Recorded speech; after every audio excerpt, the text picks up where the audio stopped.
Bienvenidos a Justicia Impositiva, un programa de Tax Justice Network, la red de justicia fiscal. Transmitido directamente desde Londres, uno de los paraísos fiscales del mundo. Les hablan Marcelo Justo y Marta Núñez. Arrancamos el año con la bola de cristal. Adivinos, adivinas no somos, pero sí tenemos un panel de expertos que va a analizar qué puede pasar en este año 2017, que va a venir muy movidito. ¿Será posible avanzar en la lucha contra los paraísos fiscales y por una sociedad sin eternos ajustes económicos? ¿Podremos gastar lo que necesitamos para nuestra salud, educación, ciencia e infraestructura? Una de las trabas para esto es la evasión fiscal, y nadie evade más en todo el planeta que las multinacionales. En un mundo con Donald Trump a la cabeza de la nación más poderosa del planeta, pueden cambiar las cosas. Esto es Justicia Impositiva, un programa de Tax Justice Network, la red de justicia fiscal. Pueden seguirnos en Twitter, @j_impositiva. O suscribirse a justiciaimpositiva15@gmail.com para recibir el programa cada mes. Los seres humanos debemos de tener en el fondo una cierta cuota de optimismo porque pensamos que el año nuevo va a ser mejor que el anterior. Así que este 2017 va a ser un desafío porque francamente no luce muy promisorio que digamos. Donald Trump en Estados Unidos, el avance de la derecha xenofóbica en Europa, los retrocesos sociales en América Latina y otras partes del planeta y una economía mundial que no despega pintan un panorama más que complicado. A esto se le suma un problema que se ha convertido en estructural en la economía mundial: la liberalización financiera, la evasión fiscal y el reino de los paraísos fiscales. Las cifras son escalofriantes. Según James Henry, profesor de la Universidad de Columbia en Estados Unidos y autor de El precio del mundo offshore, uno de los más exhaustivos estudios sobre paraísos fiscales, los fondos aparcados offshore, libres de impuestos, suman entre 24 y 36 billones de dólares. Estos son fondos que desfinancian la economía y la inversión social. Todo ese dinero que no recauda el fisco es dinero que no se puede invertir en infraestructura, en educación o en salud. En esta dinámica, los paraísos fiscales son fundamentales. Veamos lo que nos decía al cerrar el año el autor del Precio del Mundo Offshore, James Henry. Un error muy frecuente es considerar los paraísos fiscales y la evasión como fenómenos marginales del sistema financiero y económico global. No lo son. Se han convertido en fenómenos estructurales de la economía global. Por eso no me sorprende que nuestras estimaciones muestran que hasta 36 billones de dólares están offshore y no pagan impuestos. Este fenómeno alimenta la creciente desigualdad global. Una creciente parte del peso fiscal de los países desarrollados y en desarrollo lo tienen que pagar las clases medias y los pobres con impuestos indirectos, como es el IVA o impuesto al consumo. Desde ya que se puede y se debe gastar con más eficiencia. Es una queja habitual respecto al gasto que en la jerga mediática dominante se achaca al despilfarro o ineficiencia estatal. Convendría, por supuesto, recordar que ni el sector público ni el privado son 100% eficientes, porque a fin de cuentas nada es perfecto en esta tierra. Las ineficiencias abundan en el sector privado como en el público. A nivel macro, el estallido financiero del 2008, y a nivel micro, nuestra experiencia cotidiana y el libro de quejas de cualquier servicio privado son claras muestras de esto. Viene bien la aclaración porque en esa jerga mediática dominante de la que hablabas, Marta, hay como una lógica tuerta, ¿no? Se abre un ojo y se cierra el otro. Es decir, todo lo que funciona mal se pone del lado del sector público, mientras que todo lo que funciona bien se pone del lado del sector privado, cosa que la verdad no refleja muy bien la realidad. En este programa vamos a analizar qué nos puede deparar este año, pero antes de convocar a nuestros panelistas queremos recordar la evaluación que hizo desde Buenos Aires en diciembre Jorge Gallero, miembro fundador de la Red de Justicia Fiscal en América Latina, quien comenzó por referirse a los Panama Papers y la dinámica que se abre a mediano plazo. Lo que revelan estas denuncias es la ineptitud sustancial de los estados para hacer frente a este desafío. Esta es la paradoja. Y bueno, las denuncias crean creciente conciencia global acerca de la gravedad del problema. Pero, por otro lado, la pasividad en términos de acción estatal relevante, que en este caso tiene la demanda adicional de que sea coordinada, que sea lo más supranacional posible, genera decepción y puede crear un impacto negativo en la opinión pública. Esto es obvio. A pesar de eso, el propio agravamiento de la situación objetiva, tanto en la cuestión de la inestabilidad que el sistema financiero desregulado ofrece a la economía global, la cuestión del agravamiento de la situación de inequidad, la cuestión de la crisis ambiental que no tiene hoy financiamiento para ser atacada, y en última instancia los daños que sobre el sistema democrático resultan del agravamiento de estos tres campos. Bueno, todo esto, y paradójicamente puede, en su proceso, detonar acelerados tomas de conciencia a nivel de las sociedades civiles y las fuerzas políticas que quieren pelear contra esta situación, y entonces ofrecer eventualmente una situación no tan lejana, más optimista de la que parece surgir de las notas de corto plazo.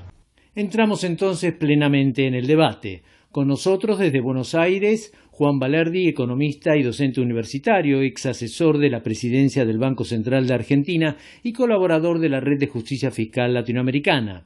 Desde San Pablo, Brasil, Joselio Drummond, secretario regional interamericano de la Internacional de Servicios Públicos. Y desde Madrid, en España, Miguel Alba, responsable de Fiscalidad y Sector Privado de la ONG Oxfam Intermón.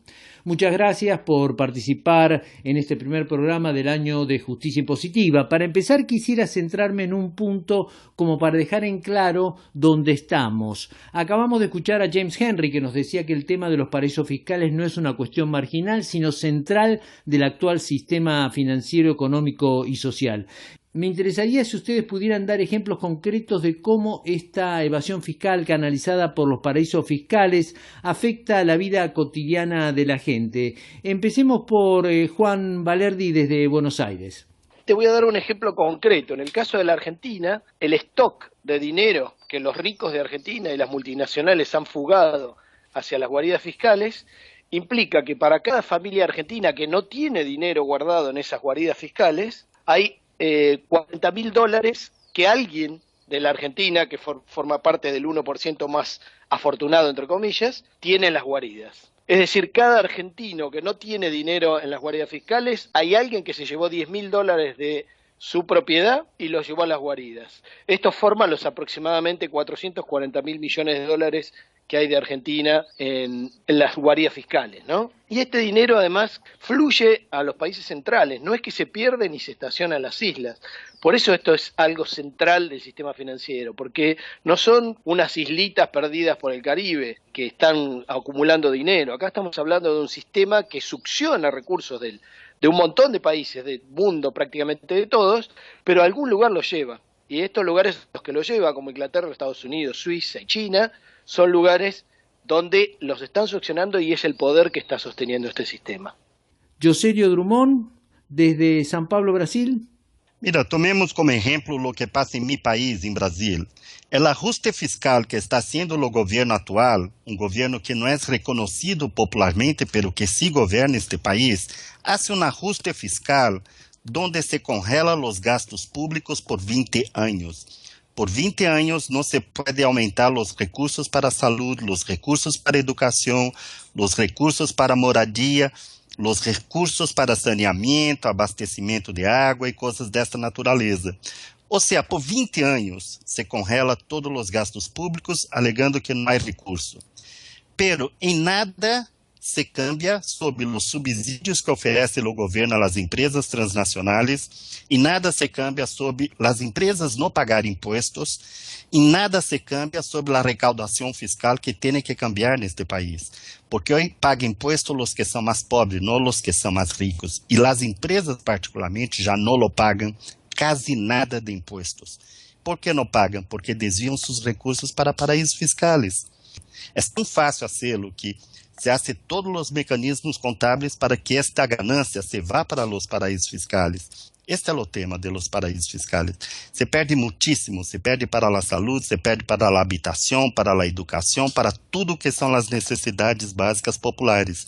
Y ganan solamente as empresas que não pagam impostos, canalizam através de paraísos fiscais sua ganância, e com isso estamos todos perdendo muitíssimo. Es curioso porque siempre que se habla de déficit fiscal, de problemas fiscales, se pone el acento en el gasto y se dice que una sociedad está viviendo por encima de sus posibilidades porque gasta mucho. Pero la realidad es que el déficit fiscal es también una falta de recaudación fiscal. Y si se pone el acento en la recaudación, se vería que no hay recursos para solventar el gasto porque no se recauda lo suficiente porque todo ese dinero, mucho de ese dinero está en los paraísos fiscales y no paga impuestos. ¿Cómo se ve todo esto desde Europa, Miguel Alba? Bueno, pues desde Europa yo creo que el vínculo con los paraísos fiscales se ha ido viendo a partir de la explosión de la crisis económica, ¿no?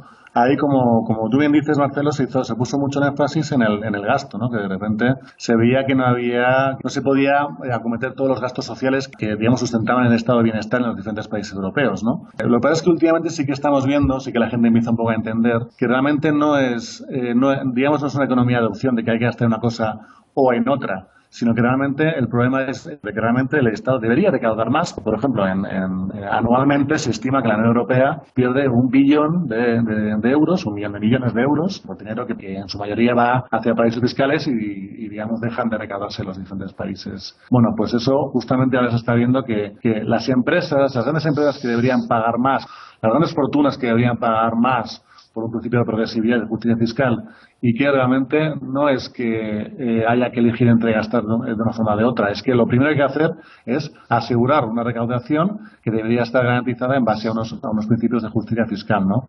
Ahora, todo este debate hay que ponerlo en un contexto político concreto. Este año va a ser un año muy movido. Acaba de asumir Donald Trump en Estados Unidos, están las negociaciones para la salida de Gran Bretaña de la Unión Europea, que son 2 eventos que van a dominar la agenda, pero además tenemos una situación mundial estancada, una situación tanto en Europa como en América Latina también de escaso o nulo crecimiento, bancos europeos en la cuerda floja, es decir, hay unas cuantas bombas de tiempo. Si ponemos todo esto en el plano de la lucha contra los paraísos fiscales, ¿cuál creen que va a ser el impacto de esta situación política y económica global? Joselio. El tema se tomó en serio después de la crisis de 2008. Con Unión Europea y con los G20, cuando se inicia este debate sobre la evasión fiscal por parte de las empresas transnacionales, lo que resulta una propuesta muy parcial, muy primitiva, pero aún así, por la primera vez, una propuesta concreta de hacer alguna cosa sobre este tema de los paraísos fiscales, de la evasión fiscal de las empresas, se inicia con la crisis mundial. De forma que creo que esto va a seguir crescendo dentro do panorama internacional. Lo que é mais importante é que neste momento se põe cada vez mais claro ao nível mundial. Não se pode sacar solamente de los pobres. Não se pode solamente fazer ajuste fiscal. Algo tem que fazer para que os que ricos paguem algo de imposto. Creio que isso está se tornando um consenso. Não é muito, mas é o início de um processo muito mais grande desta luta contra os paraísos fiscais. Creio que a correlação de força aún é muito desfavorável para nós outros, mas está cambiando passo a paso. Ahora, Juan, esto que dice Joselio se da dentro de una dinámica que se va a acentuar. Ha habido en Sudamérica un retorno a un cierto neoliberalismo, en Estados Unidos Donald Trump, en la Unión Europea está el tema del Brexit. En este contexto, ¿vamos a tener un año positivo? ¿Vamos a tener un año negativo? ¿Qué va a pasar en la lucha contra los paraísos fiscales? Bueno, Marcelo, coincido en algunas cosas con vos y con Joselio, pero en otras quiero marcar algunas diferencias. A nivel local latinoamericano, más allá de los cambios políticos, hemos asistido en los últimos años, incluso antes del cambio hacia la derecha en Argentina, a una especie de competencia por ser una guarida fiscal más. A nivel internacional me parece que soy bastante pesimista respecto de lo que está haciendo la OCDE, porque la OCDE, el Club de los Países Ricos, digamos, está tratando de ordenar el flujo de fondos para que vaya hacia Estados Unidos y hacia Inglaterra, como siempre ha sido esta telaraña de las guaridas fiscales, y lo que había era un poco de descontrol. El descontrol no solamente en cuanto a los fondos, sino en cuanto a regulaciones, que fue lo que ocasionó la crisis del 2008, que todavía estamos pagando desde todo punto de vista. Entonces, por la OCDE soy muy pesimista y obviamente el poder que tiene la OCDE y esos países para boicotear la ONU lo van a utilizar como lo han utilizado históricamente en los últimos 100 años cada vez que se habla de tributación a nivel internacional, porque creo que la única solución para esto es la tributación acordada a nivel unitario internacional, es decir, que nos pongamos de acuerdo cuánto tienen que pagar las empresas y cómo repartirlo. Europa tiene un problema, está entre las dos cosas. Algunos de sus países son guaridas fiscales, está demostrado, y algunos países están muy preocupados y quieren buscar la solución. Entonces tiene un tironeo interno muy grande. Miguel, ¿cómo ves esto desde Europa? Yo creo que desde Europa realmente sí que hay cierta voluntad por cambiar un poco las cosas. Claro, lo que pasa es que es un proceso que realmente hasta ahora ha ido como muy a trompicones y muy dependiendo de la voluntad política digamos, de la persona que lo impulsaba, ¿no? Lo que sí, en cambio, estamos viendo es que hay diferentes iniciativas por parte, por ejemplo, de la Comisión de Competencia, que intenta, desde luego, desincentivar lo máximo posible que las grandes empresas hagan prácticas, digamos, fiscales irresponsables, ¿no? Con las multas a Apple y otras que ha habido, ¿no? Y eso yo creo que al final y al cabo va creando una conciencia que creo que es positiva. Pero, sin embargo, desde luego, eso no es suficiente si no va acompañado de unas medidas, digamos, de que planteen, digamos, un sistema fiscal que haga innecesario o que desincentive el uso de guaridas fiscales, ¿no? Ahora mismo, por ejemplo, mientras dentro de la propia Unión Europea, países miembros de la Unión Europea como Irlanda, Holanda o Luxemburgo, son países fiscales y la Unión Europea nunca los va a reconocer como tales, ¿no? Entonces, en ningún listado de la Unión Europea va a existir, se va a mencionar a estos países como tales, y la única forma sería, pues como decía Juan, yo también suscribo esa opinión, que haya una base común de tributación, ¿no? Eso sería la forma en la que, de alguna forma, se pudiese tributar de una forma más justa entre los países, y digamos que ahí se quedaría la opción de los países fiscales.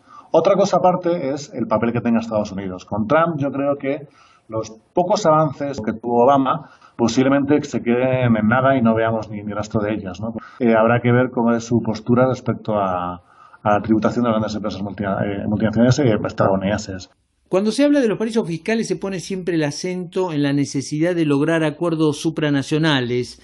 El argumento es que si no hay un acuerdo global no se puede hacer nada porque es dar una ventaja a otros actores. Y el gran problema es que Estados Unidos y el Reino Unido son grandes paraísos fiscales, es decir, tienen fuertes intereses para que nada cambie. Ahora bien, el año pasado Barcelona pasó un decreto para no contratar obra pública con compañías que operen con paraísos fiscales, y por iniciativa de Oxfam, más de 30 ciudades en España se han plegado a esta propuesta de tener ciudades libres de paraísos fiscales. Me gustaría si ustedes pueden hacer una evaluación de estas iniciativas, si creen que este es uno de los caminos a seguir y qué otras formas de lucha hay en este campo. Comencemos por Miguel. Alba, para que también nos explique un poco cómo es toda esta iniciativa de Oxfam en España.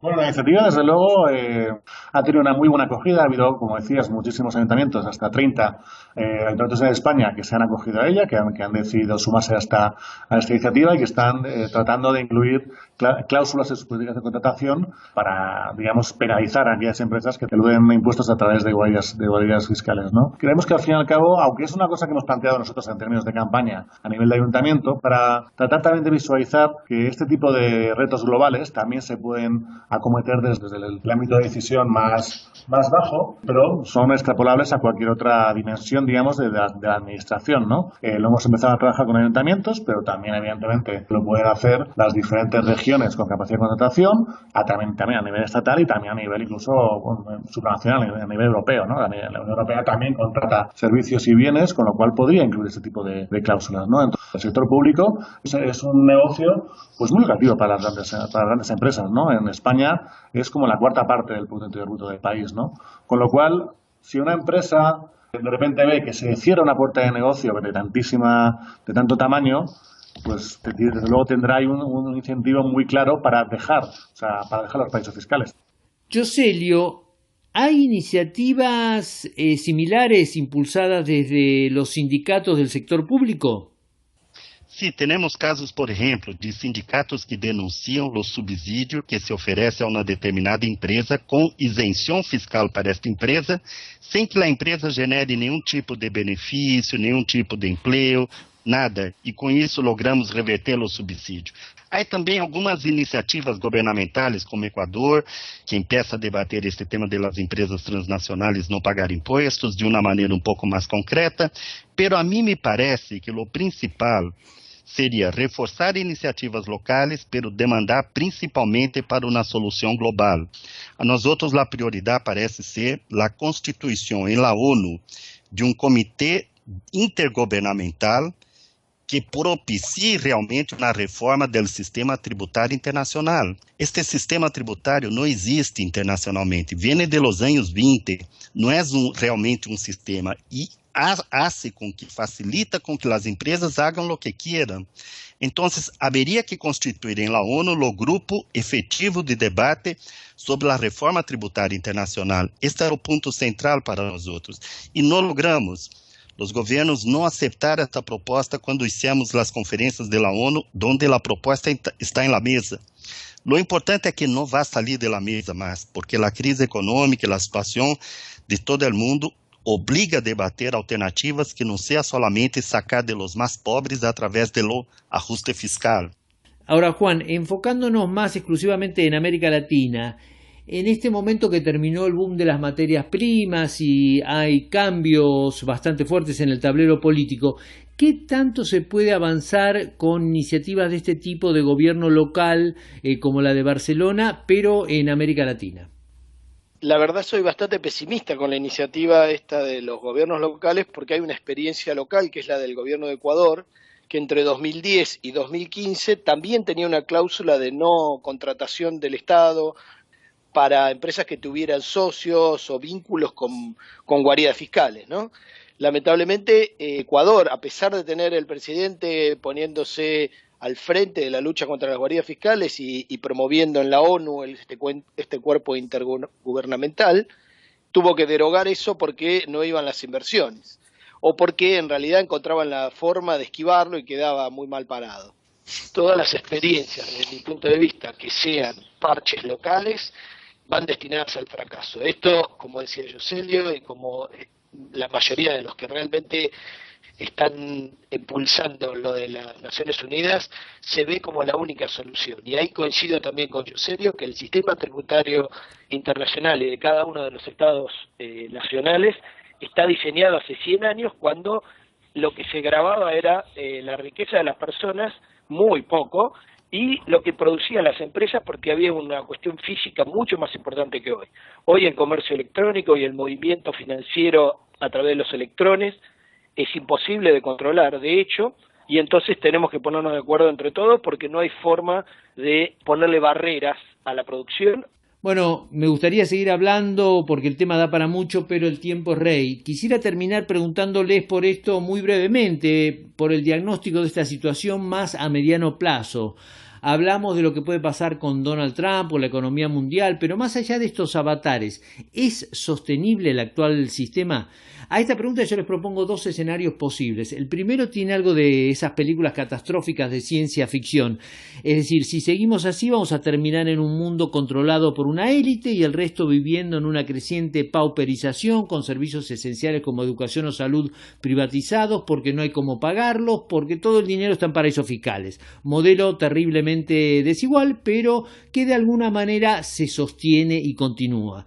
El segundo escenario, en cambio, parte de la idea de que el actual sistema es insostenible porque las grandes mayorías de consumidores van a consumir cada vez menos, porque ganan menos, porque tienen que pagar más por servicios esenciales y porque la especulación misma puede terminar con este modelo con una nueva crisis al estilo de la de 2008. Si ustedes ven una tercera vía, por favor, estamos abiertos. Empecemos por la visión desde Europa. Miguel. Pues yo creo que realmente la agenda neoliberal más convencida, sin duda apostaría por la primera opción, que el primer escenario que indicabas, ¿no? Esa especie de distopía donde una élite esté arriba del todo y el resto cada vez estemos más empobrecidos y tengamos, digamos, que trabajar a su servicio, ¿no?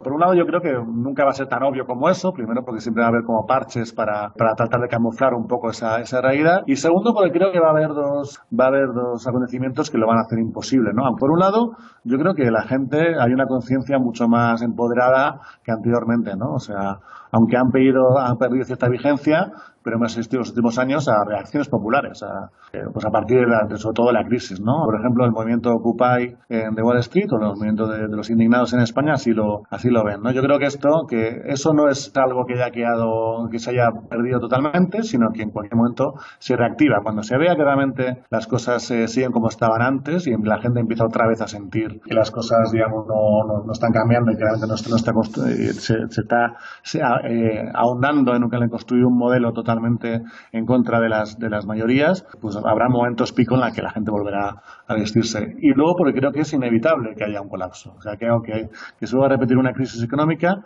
incluso más fuerte que el 2008, porque al fin y al cabo creo que ha habido muy poquitas lecciones aprendidas, porque seguimos con un modelo prácticamente casi igual, ¿no? Y todas aquellas causas que provocaron la caída del 2008, sobre todo una economía financiarizada con un altísimo grado de especulación, donde aquí evidentemente juegan un gran papel los paraísos fiscales, pues desde luego no ha habido ningún movimiento corrector para tratar de revertir esas tendencias, ¿no?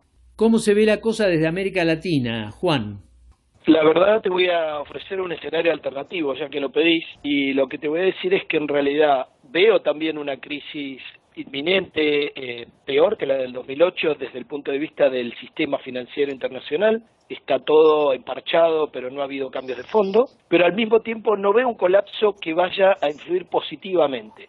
Sí, probablemente vaya a haber mucho desorden social, eso ya se está viendo y va a seguir, pero ese desorden no necesariamente desemboca en soluciones. El desorden en las manifestaciones en muchos casos está desembocando en votar a la derecha o a los populismos como es el que encarna Trump o muchos otros países, lo que nos está pasando en el caso de la Argentina, pero hay algo clave que no se está hablando lo suficiente de qué está pasando con la gente que el sistema excluye de la parte formal, y es la informalidad y en lo subterráneo de la economía. Eso está creciendo permanentemente en toda la economía del mundo, especialmente en los países en desarrollo. Es decir, lo que estamos asistiendo es a la desaparición de hecho mayoritariamente del estado de bienestar.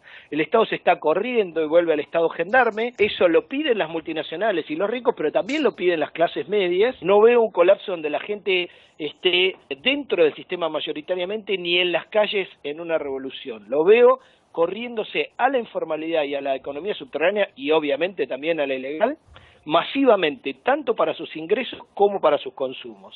Y la que está realmente complicada es la clase media tradicional, que tiene propiedades, ingresos y consumos ligados al sistema financiero, que está viendo caer su nivel de vida y su nivel de servicios públicos como educación, salud y demás. Joselio. Lo que veo é que caminhamos seguramente para a barbárie, para o caos, se seguimos com o ritmo que estamos agora.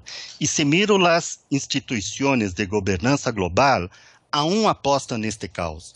Se pensa na Organização Mundial de Comércio, se pensa na organização, por exemplo, o Banco Mundial, o Fundo Monetário Internacional, empieza a haver alguma preocupação, pero de nenhuma maneira propõe desenvolvimento includente, alguma coisa que seja uma solução, ao menos paliativa, para a situação de los excluídos.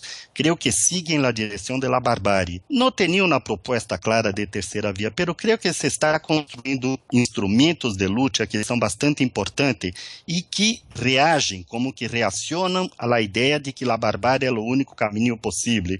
Isto é que me parece que não se acepta cada vez mais ao nível mundial. Então, por exemplo, esse debate de que as empresas transnacionais paguem imposto, esse debate é novo, não é debate viejo, debate antigo que existe há tantos anos. É debate relativamente novo e cresce rapidamente em todo o mundo. O tema da oposição aos tratados de livre comércio, a TISA, a TPP, ha crescido enormemente ao nível mundial. No tema de que as empresas devem respeitar direitos humanos, agora logramos em la ONU este debate de uma maneira muito efetiva, muito importante e que vai se concluir até o próximo ano com uma proposta que esperamos que pueda caminhar. E principalmente o tema da democracia, a intervenção que hacen as empresas em los processos eleitorais, em la manipulação da informação ao nível de cada país. Tudo isso está sendo questionado de maneira crescente. É como na reação global. Não aceitamos a barbárie como único caminho. Há alguns instrumentos que podem nos ajudar a construir uma alternativa e queremos uma alternativa. Muchísimas gracias, les agradecemos entonces a Juan Valerdi, economista, docente universitario, ex asesor de la presidencia del Banco Central de la Argentina y colaborador de la Red de Justicia Fiscal Latinoamericana, que nos hablaba desde Buenos Aires. También a Joselio Drummond, secretario regional interamericano de la Internacional de Servicios Públicos, que nos habló desde San Pablo, y desde Madrid, en España, a Miguel Alba, responsable de Fiscalidad y Sector Privado de la ONG Oxfam Intermón. Y con este debate, que esperamos les haya gustado, empezamos el año. Los esperamos nuevamente en febrero y les recordamos que pueden seguirnos en Twitter, @J_impositiva, o suscribirse a Justicia Impositiva 15, @gmail.com, para recibir el programa cada mes. Desde Londres, sede de los paraísos fiscales, los saludamos Marta Núñez y Marcelo Justo. Hasta la próxima.